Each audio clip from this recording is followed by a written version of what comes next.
Hello दोस्तों, स्वागत है आपका रंकायन एकेडमी के यूट्यूब प्लेटफॉर्म पे। मैं हूं प्रशांत पूजन। दोस्तों, जैसा कि आपको पता ही है कि 14 जुलाई एसएससी एमटीएस का पेपर फर्स्ट शिफ्ट का कंप्लीट हो गया है। जो हमारे बच्चे पेपर देने गए हैं, जिनसे भी फ़ोन पे बात हुई है, उन्होंने जो भी प्रश्न बताए हैं वो मैं आप लोगों के लिए लेकर आ रहा हूं। आशा करता हूं कि जो बच्चे भी पेपर दे के निकले हैं वो अपने आंसर का मिलान कर लें, और जो बच्चे पेपर देने जाने वाले हैं वो दोस्तों आज का एरिया देख लें कि प्रश्न अब कहां से पूछ रहा है इतने दिनों बाद। तो आइए फटाफट प्रश्नों की जांच कर लेते हैं कि किस तरीके के प्रश्न हमारे एग्जाम में आ रहे हैं। तो दोस्तों, पहला आंसर क्या है? द ग्रेट इंडियन किसने लिखी? जो बच्चे ने बताया है द ग्रेट इंडियन किसने लिखी, दोस्तों द ग्रेट इंडियन जो नॉवेल है वह कांग्रेस नेता किसने लिखा? शशि थरूर ने लिखा है। दोस्तों, यह एक काल्पनिक उपन्यास है, यह एक काल्पनिक उपन्यास है। इसको शशि थरूर ने लिखा है। किसने लिखा है? आप लोग इसका आंसर देख लीजिए। इसको शशि थरूर ने लिखा है। मैं यहाँ पे इनसे लिख देता हूँ, शशि थरूर। ठीक है ना? तो इसका आंसर क्या है? The great Indian novel Congress नेता शशि थरूर ने लिखा है, और यह एक काल्पनिक उपन्यास है। ठीक है ना? किसी के जीवन पे आधारित नहीं है, यह इमेजिनरी एक उपन्यास है। दोस्तों, ओलंपिक में रजत पदक किसने जीता? दोस्तों, ओलंपिक का भी खेल समाप्त हुआ है। तो ओलंपिक में भारत के कुश्ती में रवि कुमार दहिया, ठीक है ना, रवि कुमार दहिया ने रजत पदक जीता है। यह दोस्तों हरियाणा से हैं, रवि कुमार दहिया। रवि कुमार दहिया ने क्या जीता है? रजत पदक जीता है। और दोस्तों, गोल्ड तो आपको पता ही है कि गोल्ड कौन जीता है? नीरज चोपड़ा ने जेवलिन थ्रो में गोल्ड जीता है। और रवि कुमार दहिया जो हैं उन्होंने चांदी जीता है। दोस्तों, चांदी जीता है। ठीक है ना? और बैडमिंटन में पीवी सिंधु कांस्य पदक, और दोस्तों पुरुष हॉकी जो खिलाड़ी है वह भी कांस्य पदक जीती हुई है ओलंपिक में। तो ऐसे भी प्रश्न आपसे पूछे जा सकते हैं, क्योंकि ओलंपिक में पदक के प्रश्न पूछे जा रहे हैं। दोस्तों, पंजाब में नवनिर्मित मुख्यमंत्री कौन है? तो उत्तर प्रदेश हो गया, पंजाब हो गया, उत्तराखंड हो गया, मणिपुर हो गया और पंजाब हो गया। यहाँ पर 5 राज्यों में सन 2022 में ही विधानसभा का चुनाव हुआ है कुछ महीनों पहले। और दोस्तों, उससे बनने वाले मुख्यमंत्रियों का लगातार प्रश्न पूछ रखा है, और पंजाब का तो 2-3 बार पूछ लिया। ठीक है ना? पंजाब से प्रश्नों को ज़्यादा प्यार है। तो दोस्तों, भगवंत मान कौन है? भगवंत मान, अभी इनकी हाल में शादी हुई है। भगवंत मान ये क्या बने हैं? पंजाब के मुख्यमंत्री बने हैं। ठीक है ना? अभी इनकी हाल में शादी हुई है। और दोस्तों, उत्तर प्रदेश का तो आपको पता ही है, योगी आदित्यनाथ। गोवा के क्या है? प्रमोद सावंत हैं। ठीक है ना? मणिपुर के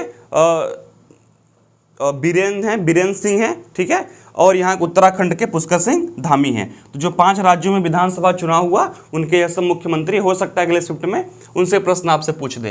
दोस्तों, जम्मू कश्मीर में पर्पल क्रांति कब हुई थी? यह किससे संबंधित है?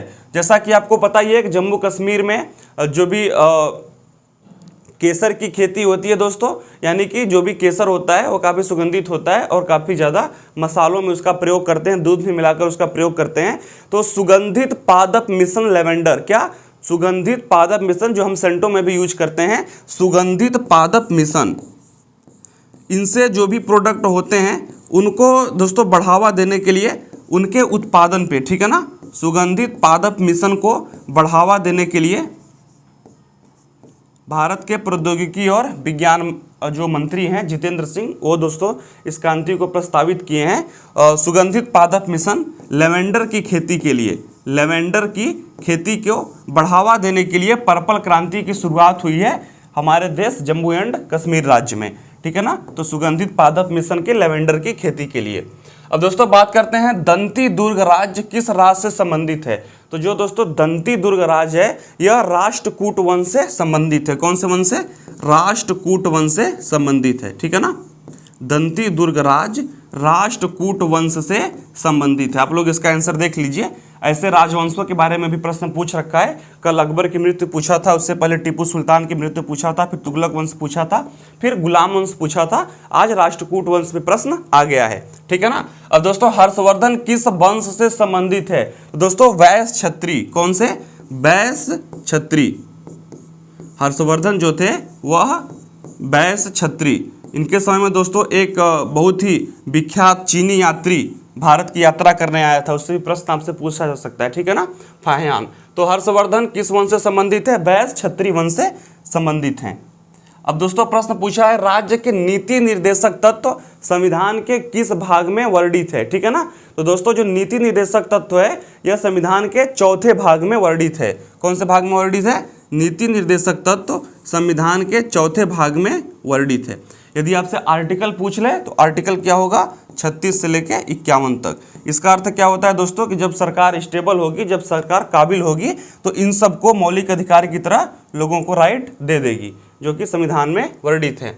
अब दोस्तों गुजरात की हजीरा विजयपुर जगदीशपुर पाइपलाइन, गुजरात की हजीरा विजयपुर जगदीशपुर पाइपलाइन किस राज्य से होकर गुजरती है? यदि दोस्तों आपके ऑप्शन में क्या हो? मध्य प्रदेश हो, क्या हो? मध्य प्रदेश हो।